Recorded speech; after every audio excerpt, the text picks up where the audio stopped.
अस्सलाम वालेकुम नाज़रीन। जिसे आम तौर पर हम मस्जिद अक्सा कहते हैं, उसके कुछ और भी नाम हैं, मसलन अल हरमुल कुदस शरीफ या अल मस्जिद अल अक्सा वग़ैरह।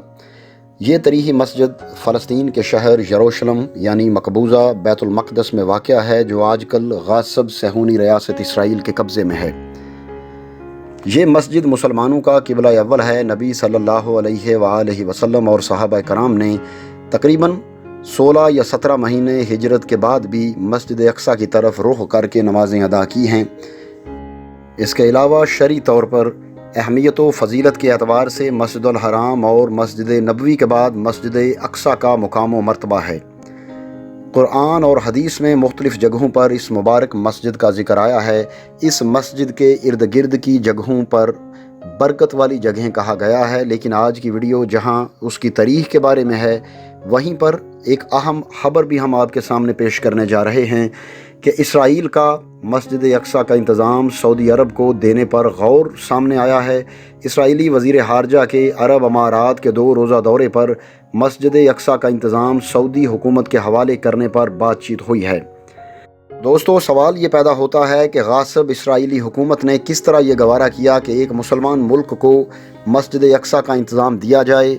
क्या इसके लिए सऊदी हुकूमत के लिए इसराइल को तस्लीम करने की शर्त रखी गई है या इसका कोई और मकसद है? इसी हवाले से आज की इस वीडियो में बात करेंगे। तो आगे बढ़ने से पहले हमारे चैनल को सब्सक्राइब करें और बेल यानी घंटी के निशान को ज़रूर दबाएं, ताकि हमारी तमाम वीडियोज़ के नोटिफिकेशंस आपको मिलते रहें। इस वक्त मस्जिद अक्सा के निगरान हैं उर्दन के बादशाह शाह अब्दुल्ला दोम। ताहम इसराइली वज़ीर ख़ारजा के अरब अमारात के दौरे पर मस्जिद अक्सा की इंतज़ामी कौंसल बनाने पर बातचीत हुई, जिसमें सऊदी अरब को भी शामिल किया जाएगा। अरब मीडिया ने ज़राए के हवाले से दावा किया है कि इसराइल मस्जिद अक्सा के इंतज़ाम के लिए एक कौंसल बनाने पर राज़ी हुआ है। उस कौंसल के तहत बैतुल मक़दस में मस्जिद अक्सा के इंतज़ाम व इंसराम में अब उर्दन की हुकूमत के साथ साथ सऊदी हुकूमत भी हिस्सा डालेगी। ये भी एक आलमी यहूदी साजिश का हिस्सा है कि मस्जिद अक्सा का इंतज़ाम सऊदी हुकूमत को साथ शामिल करके इंतज़ाम व इंसराम किया जाए। और सभी लोग जानते हैं कि अंदर खाते इसराइल के सऊदी अरब के साथ ताल्लुकात किस तरह के हैं। अंदर की खबर रखने वाले ज़राए ये भी कहते हैं कि मस्जिद अक्सा का मुकम्मल इंतज़ाम रखने वाले उर्दन के बादशाह शाह अब्दुल्ला दोम के पास ही इंतज़ाम रखा जाएगा, लेकिन ये वाज़िया नहीं है कि इस कौंसल में सऊदी अरब के अलावा भी कोई मुल्क शामिल होगा या नहीं होगा। ये बात याद रहे कि 1967 में एक हफ़्ते की जंग के बाद इसराइल ने मगरबी किनारे के इलाकों पर भी कब्ज़ा कर लिया था, जिसके बाद इसराइल और उर्दन के दरमियान जंग बंदी का मुआहदा तय पाया, जिसके तहत उर्दन को मुतनाज़ा इलाके में मुज़ाहमत ना करने की शर्त पर मस्जिद अक्सा का कस्टोडियन बना दिया गया। तो नाज़रीन, मस्जिद अक्सा की तारीख़ के हवाले से बात करें तो हज़रत आदम अलैहिस्सलाम ने मस्जिद अक्सा को खाना काबा की तमीर के 40 साल बाद तमीर फरमाया था, जिसकी मुसाफत खाना काबा से तकरीबन 1234 किलोमीटर बनती है।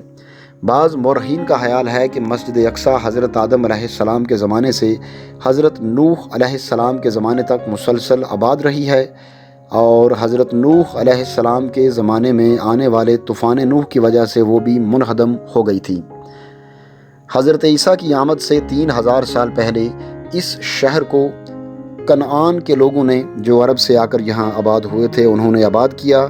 इस सरज़मीन का नाम फ़लस्तीन कनान के लोगों से शुरू हुआ, और यही वो लोग हैं जो सदियों से यहाँ पर रहते चले आ रहे हैं।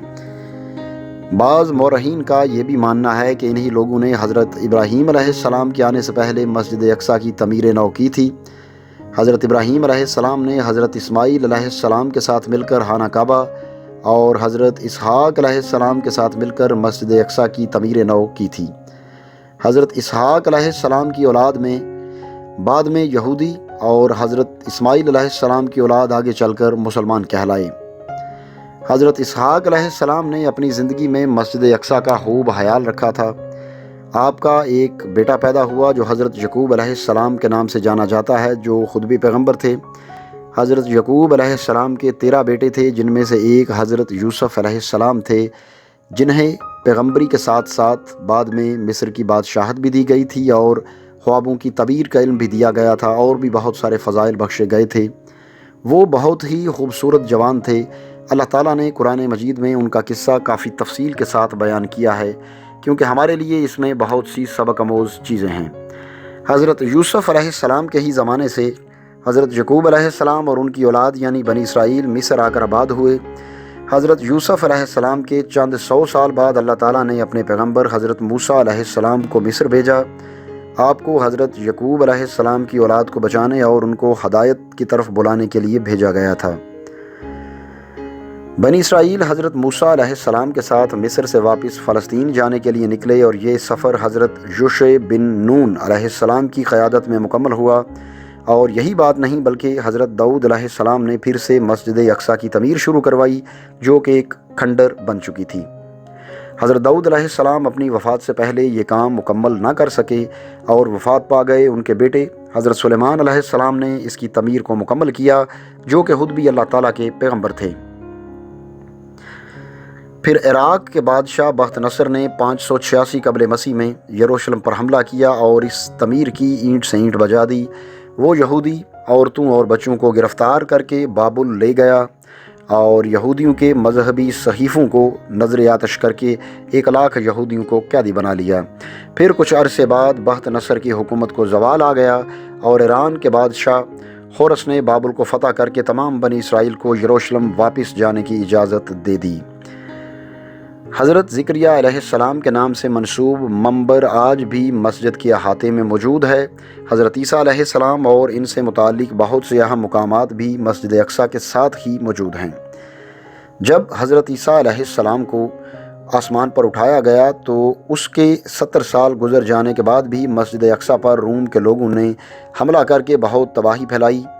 مسجد اقصیٰ کی صرف 4 دیواری رہ گئی تھی اور باقی مسجد مکمل طور پر منہدم ہو گئی تھی۔ یہ بنی اسرائیل کے لیے ایک بہت سخت اور بڑا کڑا آزمائش کا وقت تھا۔ مسجد اقصیٰ آخری نبی کے آنے تک اسی طرح رہی۔ قرآن مجید میں بھی مسجد اقصیٰ کا ذکر آیا ہے۔ یہ اس وقت آپ اپنی سکرین پر دیکھ سکتے ہیں۔ سورہ بنی اسرائیل کی آیت نمبر 1 ہے، پاک ذات ہے جو لے گیا اپنے بندے کو راتوں رات مسجد الحرام سے مسجد اقصیٰ تک، جس کو گھیر رکھا ہے ہماری برکت نے، تاکہ دکھلائیں اس کو کچھ اپنی قدرت کے نمونے۔ وہی ہے سننے والا دیکھنے والا۔ مدینہ کی طرف ہجرت کرنے سے پہلے نبی علیہ السلام اور تمام مسلمان جب تک مکے میں تھے تب تک مسجد الاقصیٰ کی طرف منہ کر کے ہی نماز پڑھتے تھے۔ یہ مدت کل تقریباً 12 سال پر مشتمل ہے، اور جب مسلمان مکہ سے ہجرت کر کے مدینہ آ گئے تب بھی تقریباً 17 مہینے تک مسلمان مسجد الاقصیٰ کی طرف ہی منہ کر کے نماز پڑھتے رہے۔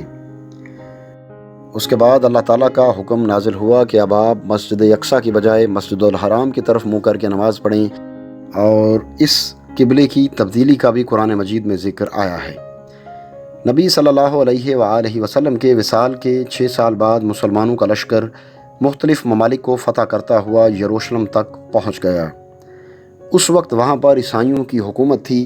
وہ قلعہ بند ہو گئے اور شرط رکھی کہ مسلمانوں کے خلیفہ خود آئیں گے تو وہ صرف انہیں ہی شہر کی چابیاں حوالے کریں گے۔ چنانچہ خلیفہ دوم حضرت عمر فاروق رضی اللہ تعالیٰ عنہ کو اس کی اطلاع دی گئی تو آپ خود یروشلم گئے۔ اس وقت وہاں پر قابض عیسائیوں سے معاہدہ کر کے یروشلم کو اسلامی حکومت کے تحت لے آئے۔ حضرت عمر کے اس معاہدے کو عہد نامہ صلح کہا جاتا ہے۔ دوستو، اگر یہ ویڈیو آپ کو اچھی لگے تو اسے اپنے دوستوں کے ساتھ ضرور شیئر کریں اور کمنٹ سیکشن میں اپنی رائے کا اظہار بھی ضرور کریں۔ اس کے علاوہ چینل پر نئے آنے والے دوستوں سے گزارش ہے کہ اگر ابھی تک انہوں نے ہمارا چینل سبسکرائب نہیں کیا تو سبسکرائب کرتے ہوئے ساتھ موجود بیل یعنی گھنٹی کے نشان کو بھی دبائیں، تاکہ ہماری علمی، ادبی اور تاریخی ویڈیوز کے نوٹیفیکیشنز باقاعدگی کے ساتھ آپ کو ملتے رہیں۔ اب اگلی ویڈیو آنے تک ہمیں اجازت دیجیے۔ اللہ حافظ۔